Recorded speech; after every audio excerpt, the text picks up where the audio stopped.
This is day 3 of the iconic 7-day Icefall Traverse. I'm Allison, and I have been ski touring for close to 25 years, and I love big traverses. With the cold and windy weather here at the Lyells, you would think that it would be a no-brainer to head down to the Alexandria cabin today. Unfortunately, we hit an unusually warm weather trend. Our guide Jesse Milner was looking for the all-important overnight freeze down at the Alexandria cabin. While it is possible to ski down to Valley Bottom in wet and heavy snow, the danger is actually coming back up the following day. Without the necessary freeze, we would be exposed to high avalanche risk, including overhead environments that are impossible to predict or avoid. During the 7 a.m. radio call, Jesse got the bad news that there was no overnight freeze. Time to pivot. Option 2 is the exciting and challenging Crampon Col. This is located southwest from the Lyell Hut across the Lyell Icefield. There is a narrow spine of steep mountains with Crampon Col about halfway across. As Jesse would later say, this route is not a gimme. There is a steep snow ascent, a short boot pack, and then an even steeper descent back down to the glacier. From there, it's another challenging ski over to Icefall Lodge. But first, we need to ski down from Lyell Hut. This was the best skiing for today with actual powder and turns. Jesse again skied ahead and drilled in the perfect line. This got us most of the way across the flat ice field without having to double pole. In the flat light, I was sure happy for the tracks to follow. Thanks, Jesse. We put on our skins and made our way to the base of Crampon Col. While the group waited, Jesse and Seb went to work. I am used to self-guided skiing, so to have these two guys put in the perfect line was very much appreciated. What I loved the best was the massive kick turn that Jesse dug out for us. Doing a kick turn on super steep terrain can be terrifying and a real confidence destroyer. But this deep turn made it easy. Yes, it was definitely more work and effort for Jesse, but it meant no one fell, no one got hurt, and in the end, it probably saved us some time. Meanwhile, Sebby was packing in the trail, especially around the rock outcrop. He went up and down endless times and took off his ski to stomp in any tricky spots. I just might sign up for more guided ski trips after seeing this.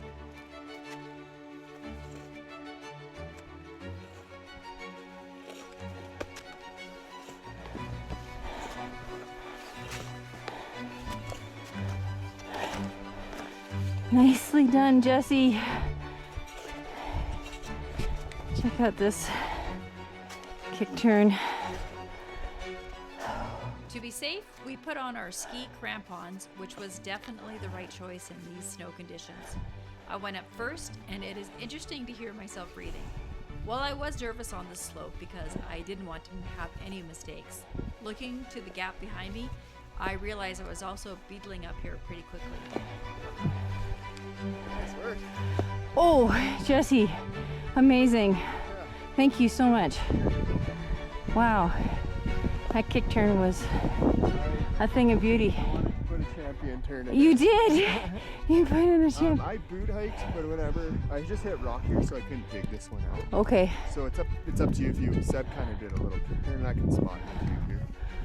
Okay, let me see if I can't.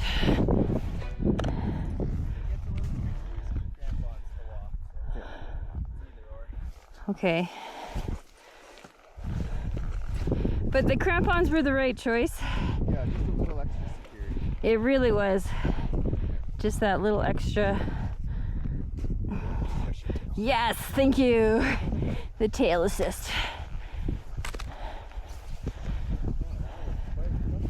Wow. Despite working hard, Seb and Jesse were on cloud 9. They put in a fantastic line and it worked. We were all up safely.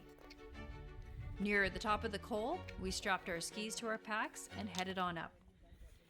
Once at the top, we traversed across to the ideal descent spot on the other side. It's still an adventure. I was behind Jesse and he said, "Let's ski down from here." I took one look at the slope and just shook my head. Not only was it extremely steep with a convex roll that prevented seeing to the bottom, but the snow here was bulletproof crust. I didn't know if I could even stomp in a platform to put on my skis. Not fazed in the slightest, Jesse said, "I'll just ask the group." The group replied with a hearty hell no. Well, except for the Mikes and Seb, who were all keen. Jesse then kicked steps for us all the way down. Mike McMinn went next to solidify them, both of which is very hard work. We finally did reach the glacier, but the adventure was far from over. We now had two major issues. One, the warm weather had modified the snow, so there was a thick and icy crust. Two, the flat light and intermittent whiteout meant we couldn't see anything. We had to ski within sight of the person before us or risk being stranded in the middle of the glacier. And you know it's bad when your guide never once breaks out a turn. We side-slipped the entire way down. Hey David, awesome snow. I love traversing. Let's do a traverse, she said. It'll be fun, she said. Snowplow for everybody. Snowplow for all my friends. We were now lower down and hit the warmer weather. This meant the snow was finally softening up a bit as we skied down to the trees. But there was still one more mountain range between us and Icefall Lodge. I knew we were close when I started to recognize the terrain.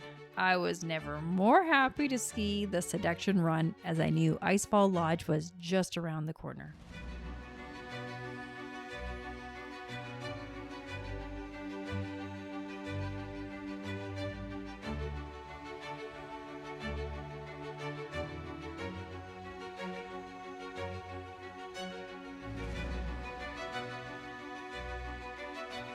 Icefall Lodge is the largest accommodation on the Traverse. During the winter, it is exclusively booked for week-long ski camps. The main floor has a drawing room and a large seating area to get ready, plus a bathroom sink with individual cubbies for all your personal items. The main floor holds the kitchen and dining area. There is a professional cook, and the food was amazing. Lots of fresh vegetables and savory meats.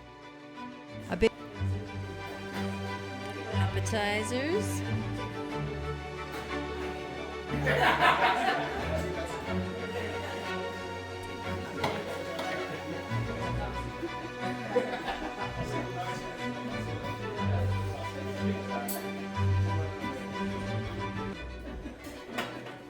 Numbers.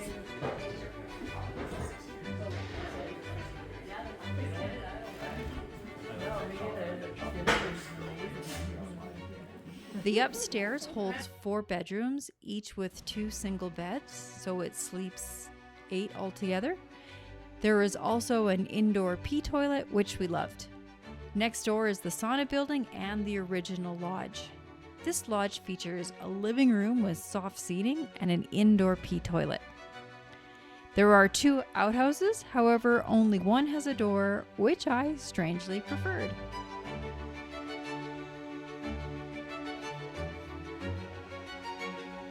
The helipad is right outside the front door.